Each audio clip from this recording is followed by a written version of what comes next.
For most retirement savers, one of the biggest decisions you'll make in your 70s and 80s is not about your portfolio. It's not about Social Security timing, and it's not about Roth conversions.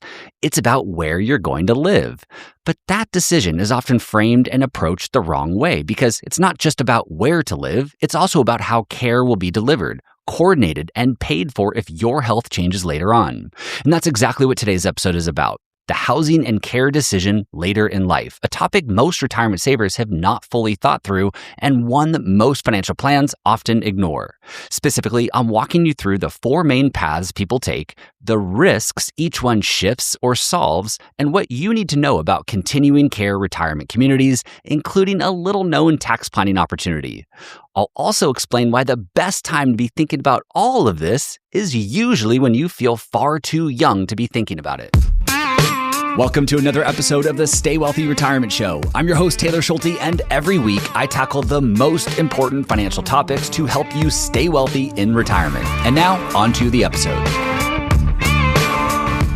When most people think about housing in retirement, they approach it the same way they did during their working years. Where do I want to live? What kind of home do I want? What neighborhood? What square footage?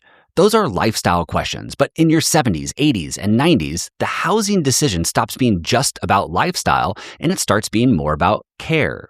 Everyone has heard the stat before. Roughly 70% of adults over age 65 will need some form of long-term care during their lifetime. What's less talked about is just how big this demographic shift really is. This country is getting older in a more sustained, meaningful way. According to the Census Bureau, we now have more than 61 million adults age 65 and older living in the U.S., and by 2050, that number is expected to reach 82 million. In other words, more people than ever are going to face this decision, and they'll be living with it longer than ever before. Most financial plans don't account for it, and most retirement savers don't want to address it. So when you think about where you'll live later in life, you're really answering much bigger questions. If I need help, whether that's cooking, bathing, getting dressed, managing medications, or something more serious, who is going to provide that care? Where will it happen, and how is it going to get paid for? Those are the real decisions you're making around housing. And the reason this matters so much is that each of the common paths people take answer those questions very differently. These aren't interchangeable options. They are fundamentally different ways of managing the same set of risks. Said another way, choosing where to live in retirement is not just a lifestyle decision. It's a risk management decision. And I'd argue it's one of the most overlooked ones you'll make, right up there with sequence risk, tax strategy, and how to structure your estate. So with that reframe in mind, the next question becomes, what are your actual options? Most people are aware of a few of them, but they haven't truly evaluated and compared them side by side. So let's go ahead and briefly walk through the 4 main options. And for each one, be sure to pay attention to the same 4 things: what it costs up front, how predictable the ongoing costs are, who does the coordination work when care needs come up, and maybe most importantly, who ends up holding the bag when things change. So option number 1 is aging in place. This is the default for most people. You stay in the home you're in, or maybe you downsize to something smaller, and you live there for as long as you possibly can. The upfront cost to make some standard home modifications is usually low to moderate, but ongoing costs are very unpredictable. And that's because housing and care are contracted separately, which means if health needs show up, you're hiring in-home health aides, coordinating medical appointments, and managing it all on your own. That coordination work falls on you, your spouse, adult children, extended family, or even friends. And if a care transition becomes necessary, it's often very disruptive, a rushed move at the hardest possible moment. In this option, you and even perhaps more so your family bear almost all of the risk when things change, which means this option is really best fit for someone with strong support networks and a high tolerance for uncertainty.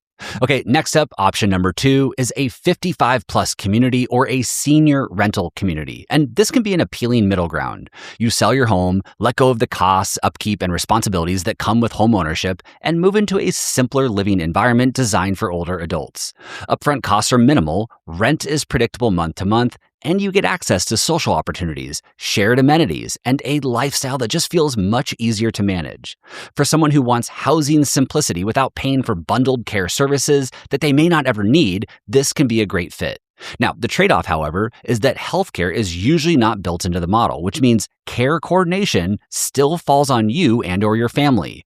And if your health changes later, the lease structure doesn't change. You may still have to evaluate new housing options and manage a disruptive move at a more difficult stage of life. So, similar to aging in place, the risk when things change stays largely with you and your family. Option number 3 is a continuing care retirement community, sometimes referred to as a CCRC or a life plan community. These are integrated systems that bundle independent living, assisted living, and skilled nursing into a single campus with one contract coordinated by one organization. The cost structure here is fundamentally different. There's usually a substantial entrance fee plus ongoing monthly fees that are higher than the other options, but more predictable. And that's because some level of care is already bundled in.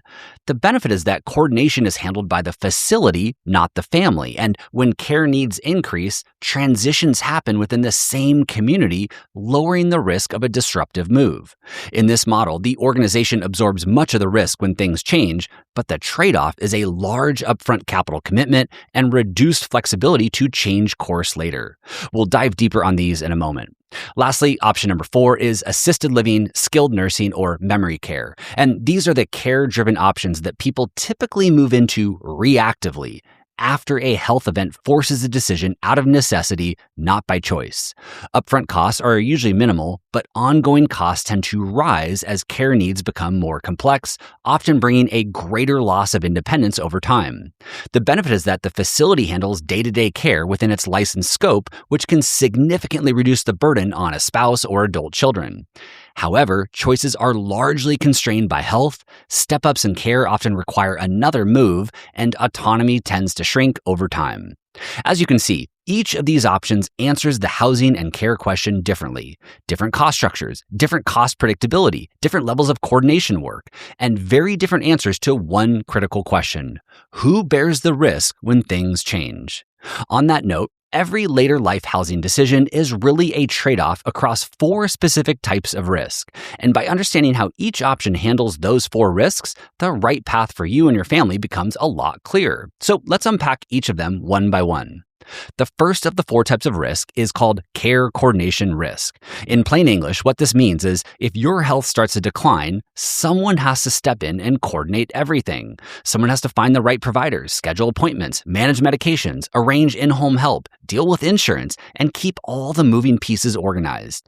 That job doesn't just magically take care of itself. If you age in place, that responsibility usually falls on a spouse, adult children, extended family, or even close friends. If you move into a CCRC, much more of that coordination is handled by the institution itself. Think about it this way. Care coordination is a full-time job that usually shows up unannounced. And when it shows up, you either pay for it in cash or you pay for it in your family's time and stress. The second risk is known as care transition risk, which is specifically about what happens when your needs increase over time. For example, if you go from living independently to needing assisted living, or from assisted living to needing skilled nursing, how disruptive is that change going to be? Do you get to stay in the same community with the same general surroundings and support system, or are you suddenly moving to a new building, a new town, and an entirely new group of caregivers? In a CCRC, those transitions often happen within the same campus, which can make the process a lot smoother. Aging in place is different. As care needs increase, each next step often requires a new move, and those moves are often made during a stressful, emotional moment, not on your own timeline. The third is care access risk, and this one is about availability. When you suddenly need memory care or skilled nursing, can you actually get what you need? Because if you're making that decision reactively after a hospital stay, a fall, or a stroke, you're not planning from a position of calm. You're entering the system at the exact same time a lot of other families are doing the same thing. In a retirement community, residents typically have priority access to higher levels of care when their needs change. Outside of that system, you're going out into the open market, and the open market often comes with waiting lists, limited availability, and fewer good options at the exact moment you're under pressure. And lastly, there's the fourth risk, one that I think is seriously underrated, which is the risk of social and functional decline. As I've touched on in prior episodes, the research on loneliness and isolation later in retirement is pretty sobering. It's linked to faster cognitive decline, worse physical health, and even earlier mortality. And this is where aging in place can become more fragile than it first appears. Because when you stay in your home, your social life often depends on your own energy, your own relationships, and your own ability to get out and about. And when one or two of those things start to slip, the whole setup can start to unravel. That's one reason communities with built-in social infrastructure, whether it's a 55-plus community or a CCRC, can look very different. They don't eliminate that risk, but they do spread it out differently. Now, I want to be careful here because I don't want anything I'm saying to suggest that I think aging in place is a bad decision. For a lot of people, it's absolutely the right one. If you're healthy, you have strong family support nearby, your home is already set up to accommodate you as you age, and you have the financial flexibility to bring in help when needed, aging in place can work really well.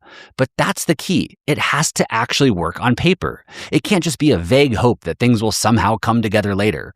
If aging in place is your plan, then it needs to be a real plan. Thought through, talked about, priced out, and coordinated in advance. Who is helping if something changes? Who's making decisions? How will care be delivered? How will it be paid for? Those answers matter because we'll just stay in the house is not a plan, it's an assumption. Now, with that said, I do get a lot of questions and a fair amount of skepticism and snarky comments about continuing care retirement communities. So I want to spend a few minutes unpacking what they actually are because there are a lot of misconceptions around them. When people hear Continuing Care Retirement Community, or CCRC, they often jump to one of two conclusions. The first is, that's a nursing home, which isn't really true. The second is, that just sounds like very expensive housing, which is only partially true. As noted earlier, a CCRC is simply an organization that bundles three things together: independent living, assisted living, and skilled nursing all on one campus. The idea is that you move in while you're still healthy and independent, and if your needs change later, you have access to higher levels of care without having to start over somewhere else. That's a very different model than staying in your home and then trying to solve each care need one at a time, often in the middle of a crisis. The financial structure is different too. As mentioned, most CCRCs have a large upfront entrance fee, often 6 or even 7 figures in some cases, plus an ongoing monthly fee. Depending on the contract and terms that you agree to, part of that entrance fee may be refundable to your estate, and part of what you're paying may effectively secure access to future care at a more predictable cost. That said, this is not a uniform industry. There are nearly 2,000 CCRCs in the United States, and they all vary enormously in price, contract structure, quality, and financial strength. So anytime someone says a CCRC is this or a CCRC is that, just know they're talking about a very broad category with a lot of variation inside of it. Now, one of the primary reasons people dismiss CCRCs so quickly is the sticker price can be shocking. If someone hears that there's a non-refundable $500,000 or even $1 million entrance fee, their immediate reaction is, why would I ever pay and commit to that? And that reaction makes sense if you're evaluating it purely as a housing decision. But that's exactly where people get tripped up. A continuing care retirement community is not just housing. It's a bundled solution. Yes, you're paying for a place to live, but you're also paying for future access to care, for smoother care transitions, for built-in coordination, and for some transfer of risk if your health declines. In that sense, it's not really comparable to a traditional home purchase. It's closer to a combination of housing, long-term care planning, and logistical support all wrapped up into one. What you're really doing is pre-funding part of your future care needs and outsourcing a meaningful amount of the complexity that comes with them. And when you look at it through that lens, the economics start to look a little different. As an example, when you age in place, the housing costs may look lower up front, but the care risk is wide open. You don't know how much care you'll need, how long you'll need it, who will coordinate it, or what kind of burden that may place on a spouse or adult children. Now, does that automatically make a retirement community worth it? Absolutely not. And I want that to be very clear. I'm not saying a continuing care community is the right answer for everyone or even most people. In many cases, it won't be. What I'm saying is that dismissing it as just expensive housing is usually too simplistic.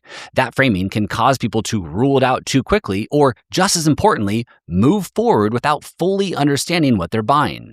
Now, before we move on from retirement communities, there's one more piece here that often gets overlooked, and that's taxes. What many people don't realize is that in some cases, a portion of the entrance fee and monthly dues paid to a retirement community may qualify as a deductible medical expense. In fact, the IRS has issued multiple rulings over the years recognizing that a meaningful portion of what residents are paying for is effectively prepaid medical care. Depending on the community and your tax situation, that can create a meaningful deduction in the year you move in, and in some cases, ongoing deductions in future years as well. The tax break doesn't magically make a CCRC affordable or the no-brainer choice if it wasn't already deemed as a good potential fit. But it can materially change the after-tax math, and it's another reason why this decision deserves a more careful analysis than most people give it. Now, even if you understand the costs, the contracts, and the tax side of all of this, there's still one more piece that matters just as much, maybe more than anything else, and that's timing. Unfortunately, there's no textbook answer or universal age when everyone is supposed to think about housing later in life. However, most retirement and healthcare planning experts typically agree on one thing. The best time to start is usually when you feel a little too young to be thinking about it. For most people, that means sometime in their 60s or early 70s, maybe even sooner. And their reason is pretty simple. At that stage, you're usually making the decision from a position of strength. You're more likely to be healthy, you have financial flexibility, you can pass the health underwriting that many continuing care retirement communities require, and maybe most importantly, you have time. Time to visit places, compare options, read the contracts carefully, and make a thoughtful decision over months instead of days. You also have more options available to you, and that matters because many of these communities don't just accept anyone at any time. Some have multi-year waiting lists. Others require you to meet certain health standards. So if you wait until after a major diagnosis, a fall, or a meaningful decline in health, you may not qualify for the communities you would have been eligible for just a few years earlier. That's one of the hardest parts of this conversation. A lot of people assume they can always deal with this decision later. But later often looks very different than what they imagined. Later can mean a stroke, a fall, a dementia diagnosis, or a spouse suddenly trying to manage everything alone. And when that happens, the decision process and framework changes completely. Now, the family is scrambling. Options may be limited. The communities you would have preferred may have long waiting lists or may no longer be available to you at all. And instead of calmly weighing trade-offs, you and your loved ones are now making high-stakes decisions under pressure. At that point, you're no longer making a proactive strategic choice. You're making a reactive one, and the range of options is dramatically smaller. I often think about this topic the same way I think about Roth conversions. The best opportunities exist when you have flexibility, before required minimum distributions begin, before your income is forced higher, before the window starts to close. If you wait too long, you may still be able to do something, but the best opportunities are often behind you. The same basic idea applies here. The best time to evaluate your future housing and care options is before you need them, not after. And just to be clear, exploring your options doesn't mean locking yourself into anything. You can tour communities, you can learn how the contracts work, you can get on the waiting list, you can compare that path against aging in place. You can gather information and still decide that staying in your home is the better fit. That's the beauty of planning early. You keep control, you keep flexibility, and you keep more doors open. But when people wait too long, that flexibility and optionality starts to disappear, and in many cases, the decision ends up being made by circumstance instead of by choice. And there's one more piece here that doesn't show up on a spreadsheet, but always shows up in real life, and that is the emotional side. For many of you, your home isn't just a house. It's decades of memories. It's where your kids grew up, where holidays happened, where life happened. Letting go of that isn't a transaction, it's a transition. And if that feels uncomfortable, that's completely normal. It doesn't mean you're doing anything wrong. It just means you're human. But it's far better to work through that transition on your own timeline than to have it forced on you in the middle of a crisis. What I hope you take away from today's episode is that where you live in retirement is not just a lifestyle question. It's also a risk allocation question. Every option we talked about, aging in place, a 55-plus community, a CCRC, or reactively moving into assisted living, distributes cost risk, coordination risk, transition risk, and the impact on your spouse and family differently. None of these options is universally right or universally wrong, but one of them is going to get chosen either by you or by circumstances. If you have a retirement and estate plan, it should explicitly answer a handful of questions. Who coordinates your care if your health changes? Where do you go if you can't live independently? How does your spouse avoid becoming a full-time caregiver? What does your adult children's involvement actually look like? And is that what everyone actually wants? If those questions don't have answers in your plan today, then the answer is a default. And defaults tend to get made by the hardest event of your life at the worst possible time. The listeners I hear from most often on this show tell me some version of the same thing. They worked hard, they saved well, and they want to spend their retirement on their terms. That includes the last chapter, not just the first one. Making the housing and care decision consciously, not reactively, is how you stay in control of that chapter. And this kind of work, connecting housing, care, taxes, income, and long-term risk into one coordinated picture, is exactly what our total retirement system is built for. My team and I help retirement savers make sure every decision in retirement is working together instead of being handled in isolation. Housing and care is a perfect example because it touches cash flow, taxes, estate planning, and family dynamics all at once. It's the kind of decision that's hard to do justice to on a spreadsheet alone. If you'd like to learn more about our process or schedule a free retirement strategy session, just follow the link in the episode description right there in your podcast app. You can also head over to youstaywealthy.com and click the big purple Work With Me button to watch a short video of me explaining our process in more detail. We talked about a lot today, and to help you take action and start thinking about this important decision, I provided some incredibly helpful resources in today's show notes, which you can find by going to youstaywealthy.com/280.